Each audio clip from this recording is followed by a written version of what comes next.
время чудес. Но это вовсе не означает, что на протяжении всего года о волшебстве можно забыть. Оказаться на празднике может каждый, стоит только захотеть.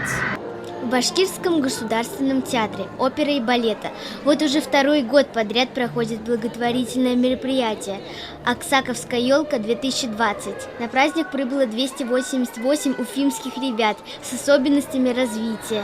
Все они впервые на таком балу. Что здесь самое интересное? Здесь раздают вот эти шарики, раздают пряники. Для чего придумали такую елку? Для того, чтобы было весело, классно, все дети радовались подарками. Почему елка называется Аксаковской? Потому что писатель Аксаков жил здесь в театре. Он регулярно проводил балы, в том числе и для детей.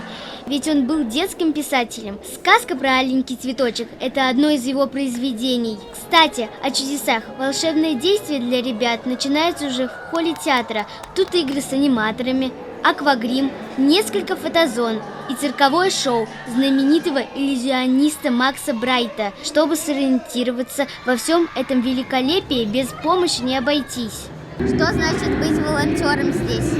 Здесь быть волонтером, это значит, что надо помогать людям с ограниченными возможностями, то есть рассказывать, куда туда пройти, если человек не знает что-то, и помогать, то есть, в общем, рассаживать их по местам своих кресел, и довольно, то есть, много функций у волонтера. Конечно же, на новогоднее представление заглянул сам Дед Мороз со Снегурочкой, а после в Большом зале театра артисты показали ребятам балет «Щелкунчик».